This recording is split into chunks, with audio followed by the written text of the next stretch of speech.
नमस्कार, मी शुभांगी एका नवीन रेसिपीमध्ये आपले स्वागत करीत आहे. तर मी आज तुम्हाला मेदू वडा दाखवणार आहे. 1 वाटी उडीद डाळ आणि अर्धी वाटी तांदूळ हे दोन्ही एकत्र 4 ते 5 तासासाठी भिजत घातले. तर यात आपले मस्त भिजले 4 तास. आता आपण मिक्सरमध्ये बारीक करूया. जरा पाण्याचा वापर टाळायचा आहे, जास्त पाणी घालायचं नाहीये. ते मिक्सरला 1-2-3 वेळा फिरवून घ्यायचं म्हणजे छान बारीक होते. हे आपलं झालेलं आहे बारीक. हे घरचीच माझी डाळ आहे, विकत आणलेली नाहीये. इकडे मी 2 मिरच्या घेतल्या, थोडासा कढीपत्ता आणि थोडे जिरे घेतले, हे बारीक करून घेतले.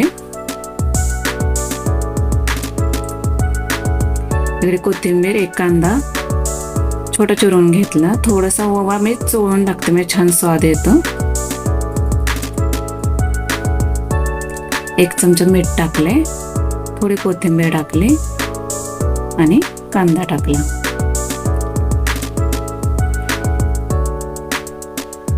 हे आपण बारीक केलेली मिरची टाकूयात.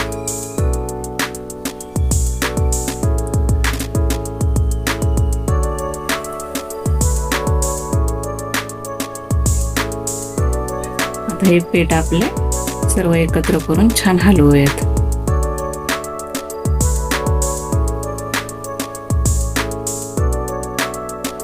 छान हलवून झालेलं आहे आपलं, मस्त हलवून झालेलं आहे.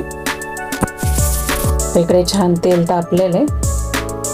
थोडंसं वाटीत पाणी घेतलेलं आहे मी आणि गाळणीला थोडं पाणी लावले आणि हे चमच्यानं थोडं पीठ टाकायचं गाळणीवर.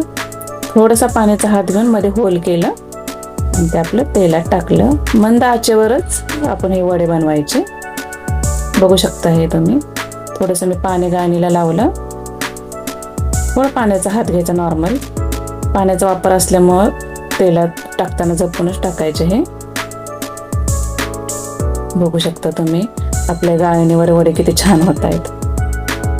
थोडंसं गाळणीला पाणी लावायचं, थोडं आपला पाण्याचा हात घ्यायचा आणि हे थोडंसं मध्ये होल करायचं आपल्या वड्यासाठी आणि हळूच तेलात सोडायचं. पटकन ते निसटलं जातं तेलात. बघू शकता तुम्ही किती आपले हे वडे पटपट होत आहेत. साचेची गरजही नाही. हे गाळणीवर खूप मस्त वडे होतात बघा. आणि हे मंद आचेवरच तळायचे जास्त करून. मी मुद्दामच यामध्ये कांद्याचा वापर करते.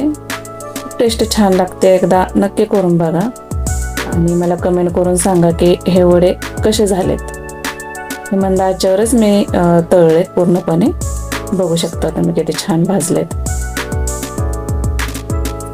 खूप कुरकुरीत मस्त होतात हे वडे. बघू शकता तुम्ही.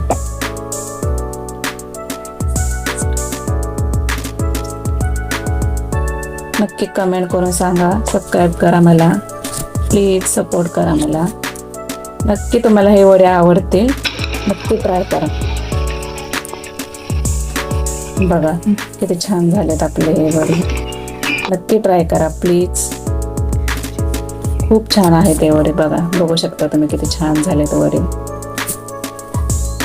आणि वेळही लागत नाही त्या वड्यांसाठी.